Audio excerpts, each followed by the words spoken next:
guys, it's Jen.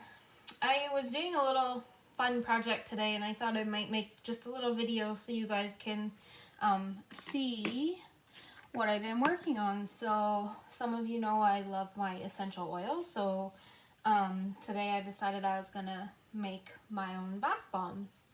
So I have this stuff all set up. I've done a couple of test projects already, so I'm just gonna go through what I put in here, and then I'm gonna show you how I make them. Okay, so I have baking soda. I'm just gonna turn this a little bit. I have Epsom salt. I have cornstarch. I have citric acid, which makes it bubbly. I have my coconut oil, some water with a little dropper, and I have my essential oil. So today I'm gonna make rose. I already made some lavender ones this morning, so here I go. So I'm gonna put in half a cup of this baking soda. So this is a quarter cup, so I'm gonna do 2 of these. 1, 2, and then I'm gonna do a quarter cup of cornstarch, approximately. Doesn't have to be perfect like baking. So I'm just gonna kind of spill a little bit into my cup there. It's almost a quarter. So there we go. Cornstarch. It's a messy process, so I have a lot of towels and paper towels and things all underneath here to help me keep this clean. This is the citric acid, and this stuff is what makes your bath bombs really bubbly. So I do a quarter cup of that one. I'm gonna seal that back up so it doesn't spill. And then I'm gonna do a quarter cup of my Epsom salt, and this is just regular salt, Epsom salt that you can get. This one's from Costco. So there's a quarter cup of that. Okay, so those are what we call the dry ingredients. So I'm gonna use my fork. You can use a whisk or whatever you want. Basically, you just wanna mix everything up and you wanna try to break down any little clumps that might be in there. So it kind of looks like I'm baking, but definitely you don't wanna eat this. Okay, so my baking soda has a few little spots in it, so I'm just gonna move around with the fork and break it up a little bit and mix it all up together. So these are my molds that I use, and you can put them together. So there's 2 sides. Perfect. Okay, so I'm just gonna put one right here so I'm ready to go. I'm actually gonna put 2 there because I think this might make 2 batches. All right, so all dry ingredients mixed together, and I'm gonna make this rose. So I also like to add some of these little rose petals that I get at Pretty Natural. So I'm just gonna take a handful and I'm gonna crumple them up into my mixture here. I mean, it might turn it pink. That's cool. I think I'm gonna do a little bit more. This looks pretty fun here. Crumple them up, and I can smell it already starting to smell like rose. So there's a few little bigger pieces. I'm just gonna pick those out of there because I don't want those in my bathtub with me. Cool. Okay, so it's got some rose petals in with the dry stuff here. Awesome. Just gonna mix it with my fork again. Get a few more of those bubbles out of the way. All right, so now I'm gonna add coconut oil, and it says I think 3 or 4 teaspoons. So here's my teaspoon. I'm just gonna add 2 at a time. So there's 1, 2. I'm gonna give it a little mixeroo here.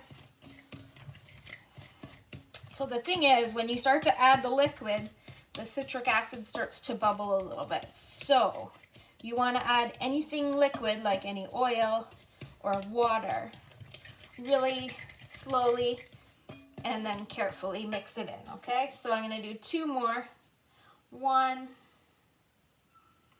2 more teaspoons of regular coconut oil there.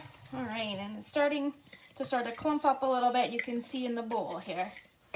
It's also turning a neat little pink color, which is great because that's probably from putting those rose leaves in. So not only am I going to put rose leaves in, I'm going to put in some of my rose oil. So I think I'm going to do about 1 teaspoon of this as well. And I'm just gonna add that. Oh my gosh, it smells so good.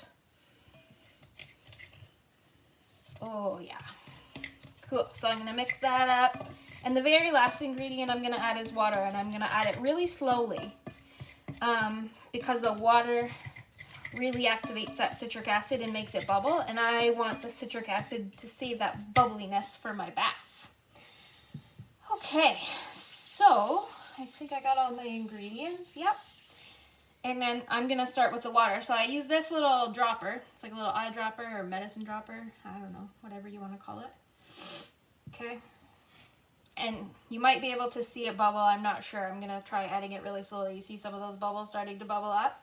So I'm gonna add that water, and then I'm gonna mix it really fast because I don't want those bubbles. Okay, and I'm gonna do about a teaspoon, which is a few of these little things here. So I'm gonna add that, and I'm gonna mix it really fast because I don't want the bubbles in here. I want the bubbles to happen in my bath. And 3. Okay, you just want it to be wet enough that it's gonna stick together when you hold it in your hands, but not too wet or else it will never dry into the bomb. So I like to make only half bombs because I think those big ones are like way too big for my bath, and I don't really need that much. It smells great. I'm gonna add 1 more teaspoon of my rose oil because I want it to smell like super florally. There we go. Mix, mix, mix, mix. Sorry, that's a terrible noise. Okay, and I'm gonna use my hands a little bit here as well. And I wanna just mix it up with my hands, and then I think you can see there, once I squeeze it, it starts to like form into a bit of a ball there. Okay, so that's exactly where you want it to be. And trust me, I've done a few test projects today, so it might not always work the first time, and just like our science experiments, right?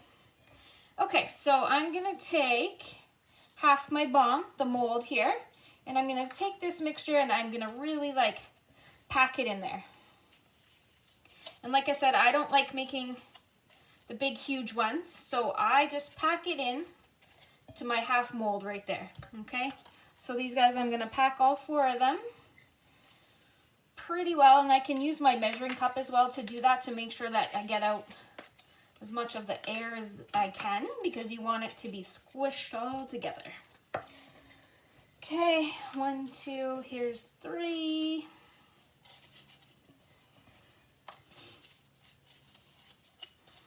Perfect.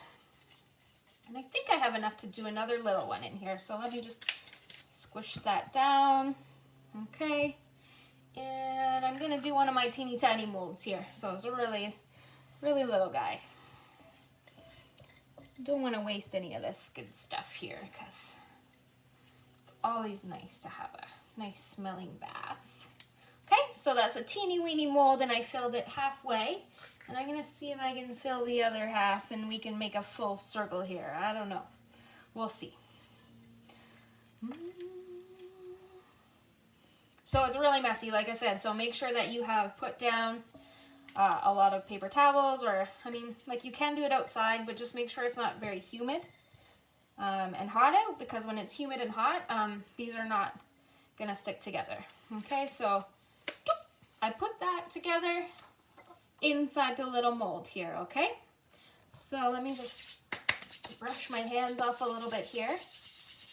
Awesome. Okay, so I want to leave them in their molds for like 5 minutes or so, and then I take them out to dry for 24 hours. So I've already done some this morning, so I'm gonna take you with me out here onto my deck where they're drying, because it's not humid at all and it's beautiful today, and I'll show you what they look like.